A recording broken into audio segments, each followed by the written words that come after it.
I never planned to fall apart after my wife died. Grief was supposed to move in quietly and then leave, like an unwanted guest who finally gets the hint.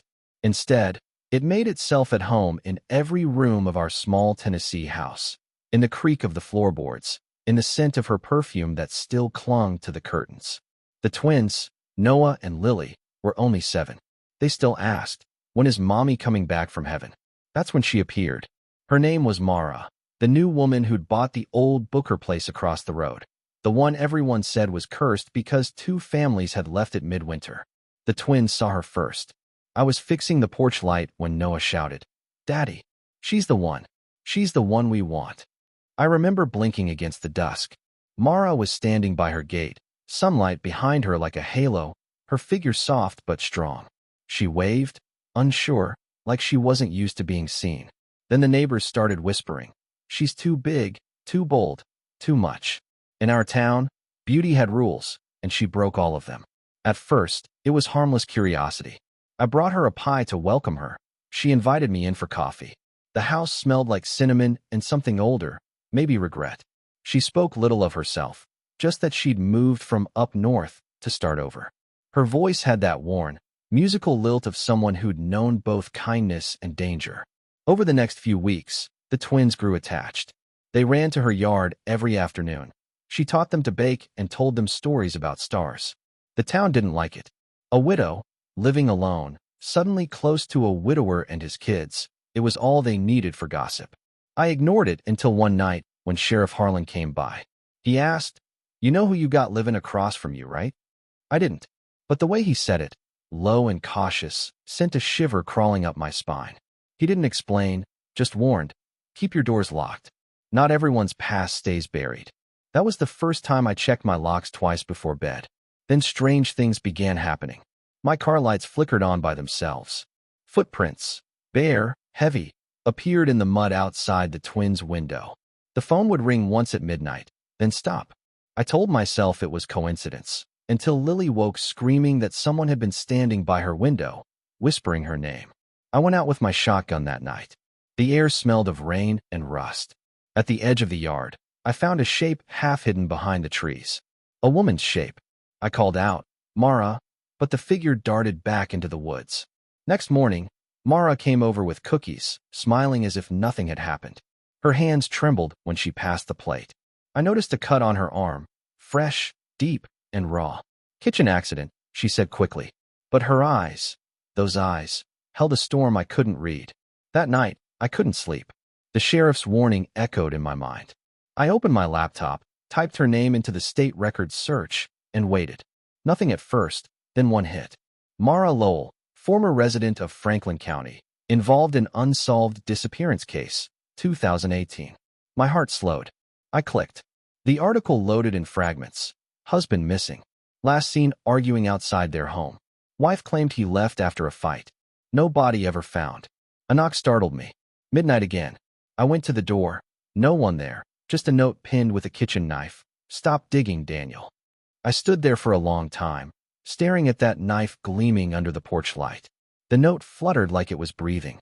My first thought was the twins. Their room was upstairs, the window facing the trees. I ran inside, heart hammering, and checked. They were asleep, tangled in blankets, safe for the moment. I locked every door and window, loaded the shotgun, and sat by the window till dawn. The air outside never settled. I could swear I heard whispers in the wind. When the morning came, I found fresh mud on the front step, boot prints, too large to be Mara's. That calmed me for half a heartbeat until I realized the direction they led. From my house, not toward it. That meant whoever left them had been inside. I didn't call the sheriff right away. Harlan had that small-town habit of not believing anything until it bled. Instead, I went to Mara's house. She was on the porch, sweeping, wearing that same uneasy smile. "You all right?" I asked, pretending I hadn't spent the night armed to the teeth. She looked up, eyes tired but kind. "You didn't sleep either, did you?" "Why would you think that?" "Because I heard your lights flick on and off all night. Thought maybe you were checking for ghosts." "Something like that," I said. "You didn't see anyone around, did you?" Her sweeping stopped. She leaned on the broom. "You mean besides the man watching your house from the road last night?" The words landed like ice. "What man?" tall, wearing a jacket with a tear on the right shoulder. He stood there until the storm started. Then he walked toward the lake road. That was 2 miles away, empty at night. I didn't want to show fear, but it sat in my throat like glass. That afternoon, I drove to the sheriff's office. Harlan looked up from his coffee, expression unreadable. You finally found something, huh? I told him about the note, the footprints, the man. He sighed. Should have listened when I warned you. Mara Lowell, she's not dangerous herself, far as I can tell. But she's got ghosts chasing her. What kind of ghosts? He slid a folder across the desk. Inside were crime scene photos, old newspaper clippings, and a single, half-burned photograph of a man standing beside a lake. Her husband, the sheriff said. Name was Peter Lowell. Went missing 6 years ago. His truck was found submerged. But his wallet, his phone, all gone. We never found his body. I flipped the photo over. On the back, scrawled in blue ink, you can't bury truth. Why are you showing me this? I asked. Because, he said slowly, someone's been asking questions around town about you, too. Me? He nodded. Stranger. Said he's looking for the woman who ruined his life. Left no name, but drives a black Chevy with out-of-state plates. You see that car, you come straight to me. I left the station with that folder under my arm and a sickness in my gut. That night, the twins were quiet. Too quiet. I found them in their room, staring at the window again. Daddy, Lily whispered. The man came back. He was calling our names. But Mara told him to go away. My blood turned cold. When? Just now, Noah said. Before you came in. I ran outside barefoot, the grass wet and cold. No sign of anyone. But near the edge of the yard, something caught my eye, a wallet. I picked it up. Inside was a driver's license, warped and water-damaged, but I could still read the name, Peter Lowell. I looked up toward Mara's darkened house. For a long moment, I didn't move. The crickets had stopped chirping. Somewhere in the trees, something heavy shifted. Then, from the shadows near her porch, I heard a whisper that didn't belong to the night. You shouldn't have found that, Daniel. The whisper came from the dark, low, breathy, almost familiar. I froze, gripping the wallet tighter. The name Peter Lowell glared up at me under the porch light like an accusation. I didn't answer. My mind raced. If Peter was dead, who had whispered my name? The air felt charged, electric, as if the storm from earlier had never really left. I took one step closer to Mara's house. The light in her window flicked off, then on again, then off, like a signal. I called out, Mara.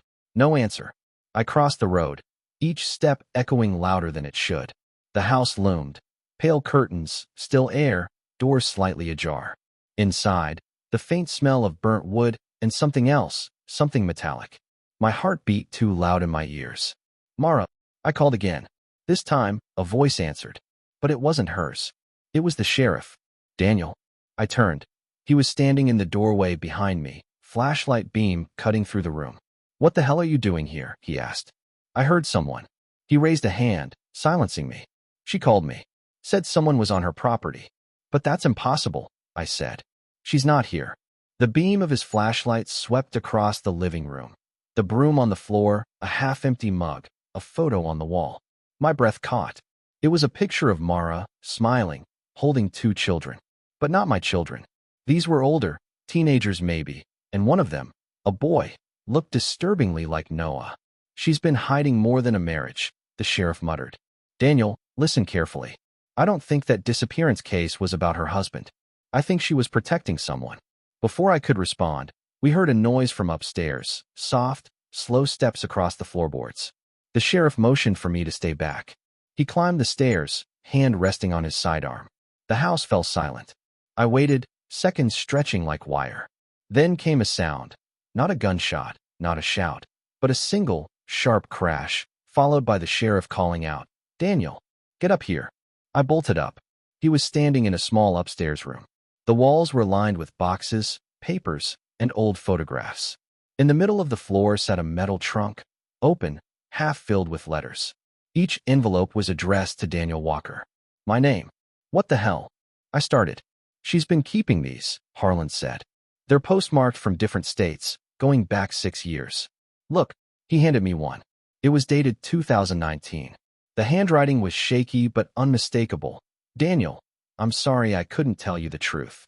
If they find out, everything falls apart. I tore open another. The twins remind me of him. I hope they never have to know what he did.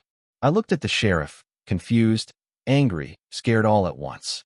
Who wrote these? Mara, he said. She was watching you long before she moved here. That was when the window behind us creaked open.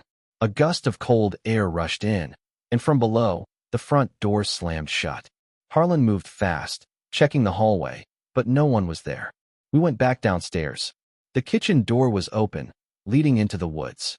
On the counter, a note, written in the same handwriting as the others. You weren't supposed to find him yet. Keep them safe, Daniel. Please. He's closer than you think. I read it twice, trying to steady my breathing. The sheriff leaned closer. Who's she talking about? I looked toward the woods, dark, shifting, alive. Her husband, I said, or whoever took his place. Outside, the wind picked up, and in the distance, a car engine started. Headlights flashed once through the trees, a black Chevy. The same car the sheriff had warned me about. The black Chevy moved like a predator, its headlights slicing through the darkness in the woods. I grabbed my coat and the flashlight, heart hammering. Harlan was already moving, radio in hand, speaking in clipped tones to dispatch. Daniel, stay close. Don't do anything stupid, he said, but I could see it in his eyes. He knew I wouldn't stay put. We followed the faint glow of the headlights down the winding country road, through mud and fallen leaves. The Chevy turned sharply, disappeared behind a grove of oaks. We slowed, crouching in the underbrush, the twins' safety burning in my mind like fire. Then we saw it, a figure getting out of the car.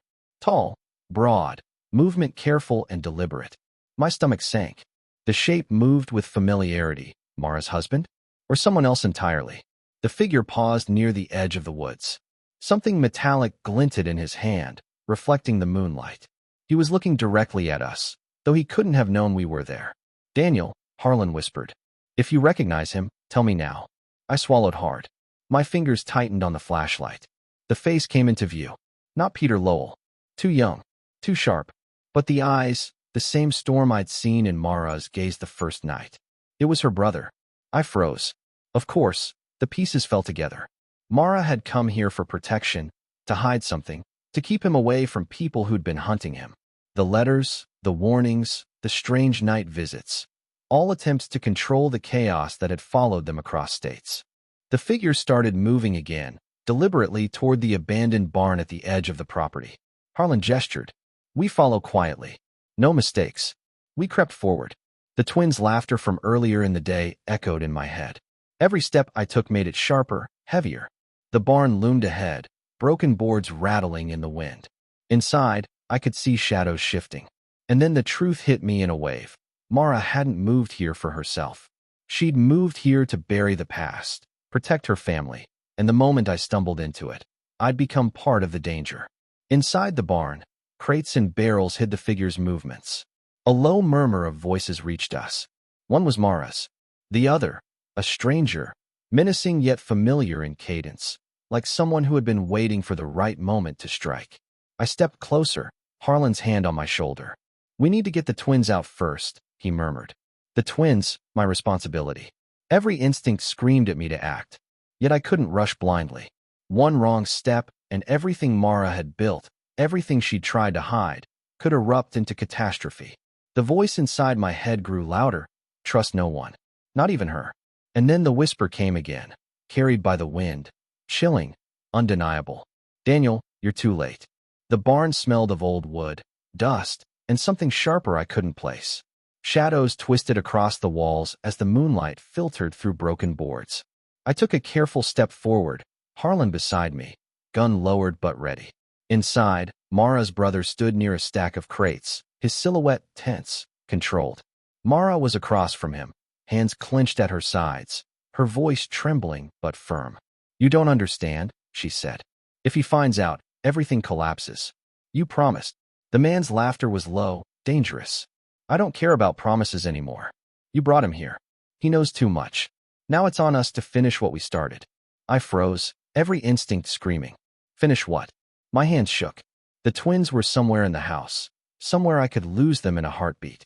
Every step I had taken had led to this, a web of lies, danger, and secrets I didn't yet fully grasp. Daniel. Mara's voice cracked. She spotted me in the doorway, eyes wide with fear and relief. Stay back. You don't know what's happening. But I did. I knew that staying back wasn't an option. I stepped into the light. Enough, I said, voice shaking but firm. I don't know your story yet, but if anything happens to my children, I swear. The man's head tilted, considering. Mara's hand moved slightly toward her side, a subtle gesture I didn't understand. Then her brother spoke, voice softer but still sharp. You've already seen too much. But maybe there's another way. The tension hung thick as fog. My mind raced. The letters, the warnings, the black Chevy, the whispers. Mara had protected him all these years, hidden him, kept her family intact while the past hunted them. And now, all of it had collided with my family. I realized then, the danger wasn't about Mara's past being revealed. It was about choices. If I moved wrong, my children could be caught in the crossfire. If I trusted too soon, I could hand our family over to disaster. Mara took a slow step toward me. Daniel, you have to believe me. He won't hurt you if we handle this right. But if you panic, her voice broke. You'll destroy everything. The man's gaze softened for a fraction of a second, a flicker of humanity behind years of fear and tension. He backed toward the crates. Mara raised her hand slowly, signaling him. It was enough. I exhaled, cautiously lowering my shoulders. The storm outside still raged, but inside, for the first time, I saw a path. Dangerous, uncertain, but a path. Mara wasn't the enemy. The shadows from her past were. And I had to navigate them, for the twins, for her, for myself. And in that moment, I understood the truth about small towns, about whispered gossip, and about people who carry the weight of secrets so heavy they will do anything to protect those they love. I glanced at Harlan. We get the twins first. Then we figure out the rest. Outside, the wind died down. Somewhere in the distance, a car engine purred. The black Chevy, still moving, still watching. But inside the barn, a fragile truce formed. For now, survival meant trust. And trust was more dangerous than any gun. We didn't waste a second. Harlan and I moved through the woods silently, every snapping twig making my heart leap. Mara followed behind, whispering directions. They're in the house, she said. I didn't want to involve them, but I didn't have a choice. You have to stay calm. I pictured Noah and Lily, waiting, trusting, unaware of the storm outside their walls. Every step felt heavier. The night was thick with mist, and the black Chevy's faint headlights glimmered through the trees, keeping pace from a distance. Whoever was driving knew we were coming. Whoever they weren't letting this go quietly. When we reached the house, the door was ajar. The twins were inside, sitting on the couch, wide-eyed, clutching blankets. They didn't scream or move. They just watched, sensing something dangerous without fully understanding it. Daddy, Noah shouted, running into my arms. Lily clung to my side, trembling. Relief and fury collided in my chest. We're fine, I whispered, holding them tight. We're safe now, I promise. But Mara's voice cut through the moment. Not yet, she said, pointing toward the road. The black Chevy had stopped at the edge of the property. The driver got out. Tall, deliberate steps. And then, the car's headlights flicked off. My stomach dropped. Whoever they weren't bluffing. I motioned the twins to the basement, the only secure place in the house.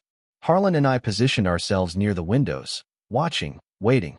Mara disappeared upstairs, returning moments later with a metal box. She opened it, revealing documents, photographs, and maps. This is everything, she said. Everything that connects him to what happened to my husband, and everything that could get him caught. But if they find this first, it's over. I studied the papers, the faces, the connections. A web of small-town corruption, hidden crimes, and betrayals stretching years back. I understood then why Mara had come here. Why she had risked everything for the twins, for me, for a chance at safety. The man from the Chevy stepped closer to the house. I could see him now, fully. Not Peter, not her brother, but a figure who had followed her across states, obsessed with revenge and exposure. His shadow loomed over the yard. I raised my voice, steady and loud. I'm Daniel Walker. I don't know who you are, but if you lay a hand on my children, you'll regret it for the rest of your life. For a heartbeat, he stopped.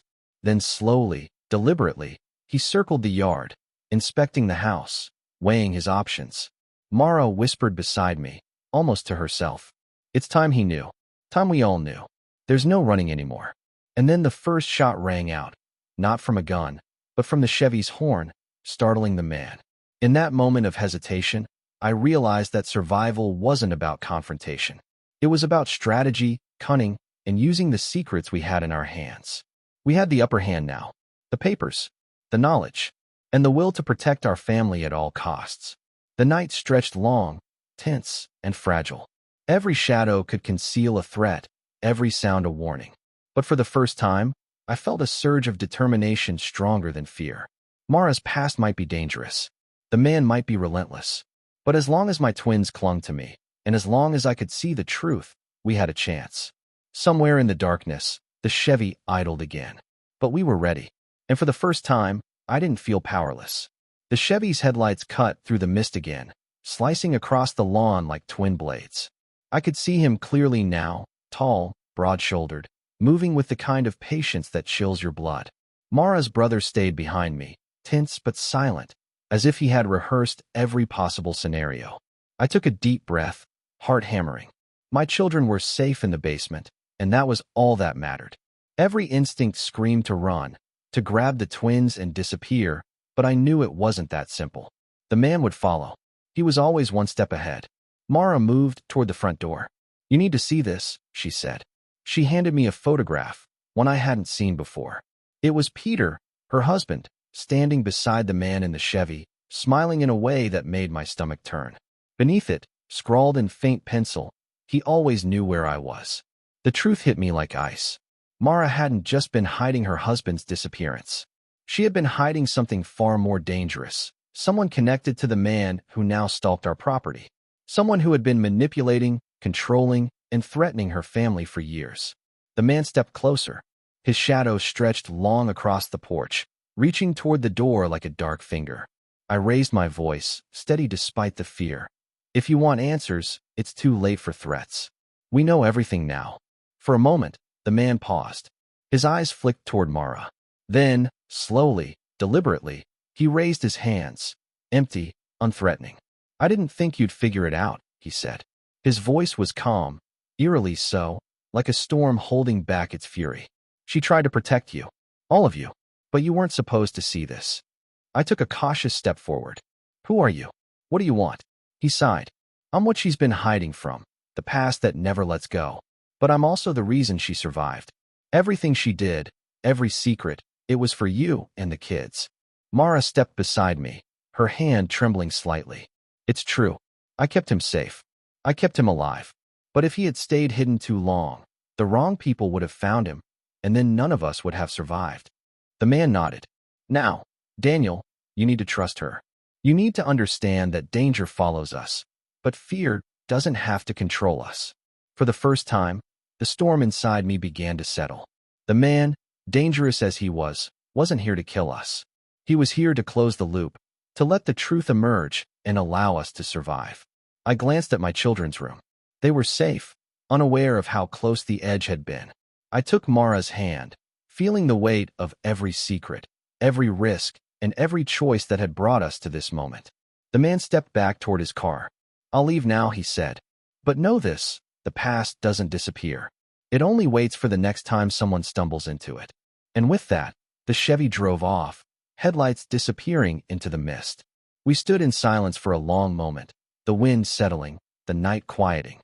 Mara leaned against me, and for the first time, I allowed myself to breathe, to hope.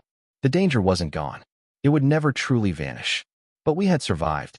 The twins were safe, the truth revealed, and the small-town whispers finally meaningless against the reality of our lives. For the first time in years, I felt something I hadn't dared in a long time. Possibility. Mara looked up at me, eyes soft but determined. "We'll face it together," she said. I nodded. Together. Against the past, against fear, against whatever darkness tried to chase us next, we were a family. And some truths, no matter how heavy, could finally set us free. Outside, the first hint of dawn broke across the horizon, pale and fragile. A new day, uncertain, but ours. And for the first time, I knew we could meet it, together. The sun rose slowly over the town, painting the streets in gold and shadow. From our porch, I could see the neighbors beginning their routines, unaware of the storm that had raged just across the road. The twins played in the yard, laughing freely, their innocence untouched by the secrets that had threatened to consume us. Mara moved beside me, her hand brushing mine. "It's quiet now," she said softly. "For the first time, I think it really is." I nodded, watching the children chase each other. The weight of the past still lingered, the letters, the hidden connections, the man who had haunted us. But for now, we had reclaimed our home, our lives, and our family. The sheriff stopped by mid-morning, tipping his hat in a rare smile. "Looks like you made it through," he said. "No one's coming after you tonight, as far as I can see. But stay sharp." I grinned tightly, though my stomach still churned. "Thanks, Harlan. We'll be careful." After he left, Mara turned to me, eyes serious. "There's more to my story," she admitted. "Things I wanted to hide forever. But you've seen enough to understand why I did it. Why I had to protect everything." I took her hands. "I don't need all the details.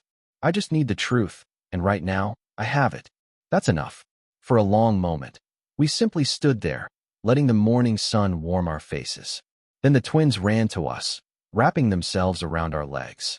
Noah grinned. "Daddy, can we have pancakes?" Lily nodded, hair sticking to her face from laughter. I laughed, a real, unburdened laugh. "Pancakes it is," I said, lifting Lily into my arms. Mara followed, smiling quietly. For the first time, I could imagine a life beyond fear, beyond shadows and whispered threats. We had survived because of trust, because of courage, and because the truth, however heavy, had finally come to light. As I watched Mara and the twins in the early sunlight, I realized something vital. Danger may return someday. The past may always whisper, but the family we had built here, forged through risk, trust, and love, was unbreakable. And for now, that was enough. The wind rustled through the trees, carrying away the last remnants of night, the black Chevy long gone. The town would gossip, as towns always do. They would whisper about Mara, about us. But inside this small house, with my children laughing and her hand in mine, the past could stay where it belonged, behind us.